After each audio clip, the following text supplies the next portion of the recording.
All right, let's talk about the elements. What can we steward in this world? And before I talk about that, I want to share the story of Joseph. For a long time, every time the story of Joseph was preached or talked about, it was this from pit to palace story. And I remember a couple years ago, I was reading the story, and the Lord said to me, "It's not a pit from palace. It's not a pit to palace story. Sure, that's a surface version of it. It is a story of stewardship, of a man learning how to steward different things of the earth, right? And it's a man who every single time that he he graduated, it was a level up story. It was a man learning a different element of stewardship and then being leveled up to another level, etc. And so if you don't know the story of Joseph, it goes simply like this: that Jacob had 12 sons, and his favorite son was from his beloved wife who had passed away, and his son was called Joseph. And Jacob loved his Joseph above all his other sons. And Joseph was a dreamer. Like, God would give him visions, and one of the visions that God gave him was that there will come a time when his entire family bow down to worship him.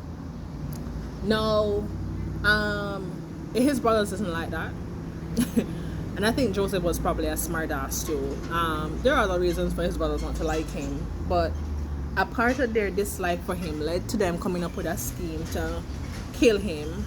But then they decided to sell him into slavery to the Ishmaelites.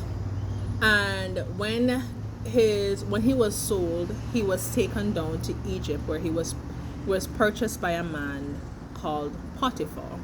I think Potiphar was the king of the king's guard. What was the head of the king's guard? And what happened is that while Joseph was in Potiphar's house, Potiphar gave Joseph stewardship over his entire household in terms of the management of his household, right? And Joseph thrived there. It was just one household, or no matter how big it was, but he thrived. And then there came a time when Potiphar's wife took a fancy to Joseph, and she tried to get him to sleep with her. And Joseph chose his integrity, one, his relationship with the Lord, over his position in Potiphar's household and the favor of Potiphar's wife. He refused to do something that he knew wasn't pleasing to God, right? And because of that, Potiphar's wife was mad. I tell you, mad. And she accused Joseph of trying to rape her. And Potiphar had Joseph thrown into jail. Now, this is the first place where Joseph passed the test, that he would not allow his authority, he would not allow the pull of authority, access to resources, etc., to cause him to be to disobey the Lord, to be a bad steward of people, etc. Like, he passed the test, right? I don't know how many of us in Joseph's situation would have passed that test. But anyways, Joseph gets thrown into prison. And while he is in prison, he talks about the fact that the favor of the Lord found him. And again, he was given authority to manage the entire prison, right? So his scope of what he was called to manage expanded exponentially, right?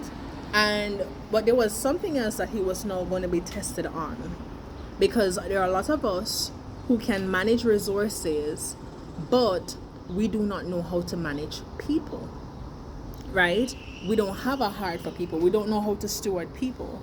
And the story goes that Joseph, one day, Pharaoh's baker and cupbearer, who were thrown into prison for different reasons, both had a dream that troubled them. And Joseph, in seeing them, recognized that they were troubled. And he asked them, what was wrong. And they told him the dream, he interpreted the dream, etc. Right? And that for me was Joseph's second test. It was his ability to steward people well. He didn't let power, he didn't get his influence go to his head. He was able to see people and be willing to help as he felt led, right? And so it is no wonder that eventually Joseph is remembered when the cupbearer gets released, because the baker dies and the cupbearer gets released and he goes back to his position in Pharaoh's house. When Pharaoh has a dream, the cupbearer remembers this man who stewarded him well. And so Joseph graduated from level 3, formally graduated from level 3 of the stewardship of resources into level 4, level 3, where he is taken before Pharaoh. And while he is before Pharaoh, his third test comes. Pharaoh says, I know you are the man who can interpret dreams. He could have boasted up himself there, because you're standing before the king of a country. You have been in prison for however long. You have been a slave for however long. He could have boasted up himself there and be like, yeah, Pharaoh, I am the man. And yet, he chose to give all glory and honor to the Lord.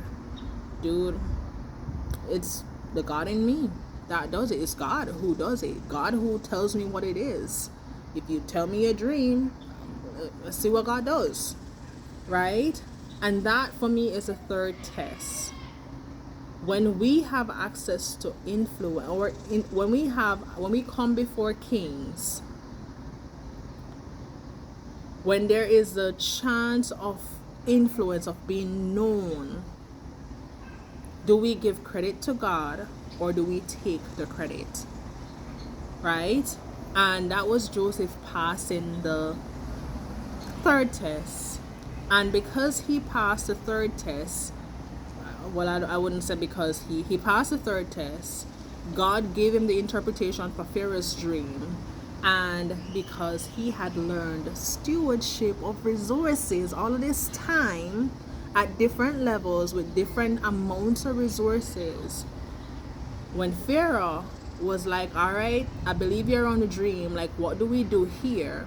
He also had a practical recommendation that he could make to Pharaoh to say, hey, if I was in your position, this is what I would do, because he had mastered stewardship of resources coming up. And so Pharaoh heard his advice and decided, this is a man for the job, right? And so because of that, Joseph got influence. He now got influence. He had a larger amount of people. He had an entire nation to steward well.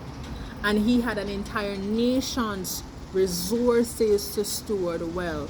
This is not a pit to palace story only. This is a story of a man who learned to steward resources, learned to steward people, and learned to steward influence. He did not take credit from God. He did not take glory from God. He did not take God's credit, right? And so I talk about in the Pink Flamingo University a lot about the stewardship of resources, the stewardship of people, and the stewardship of influence, power, or authority, right? If we want to be good stewards in this earth, if we want to be good stewards of or managers of what God has given to us to manage, God assigned to us to manage, right? We have to learn how to be good stewards of resources, people, and not just external people, of ourselves, right? Because that was what Joseph chose to do with Potiphar's wife. He stewarded himself well. And he stewarded her well, even though she probably wouldn't have looked at it like that, right? um, and so forth. And so I believe strongly that we will never be someone who is not performing or hiding until we learn how to be good stewards. Right? Yeah, we talk about going back to the garden. Going back to the garden, the thing that God gave man was stewardship. He gave him resources to manage. He gave him an entire world to manage. He gave him authority. And he gave him people. He gave him his wife and said, go be fruitful and multiply. And that would have been there would be people to manage too. Right? And so my pink flamingo friend, pray that the Lord teach you how to manage your resources well. And it's not about managing it by the world's standards. It's about managing it how God designed you to manage it. Pray that the Lord teaches you how to steward your people well. Right?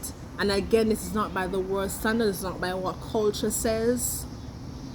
Right? It is how God designed you to manage the people that He'll put you in relationship with, and how God designed you to manage yourself.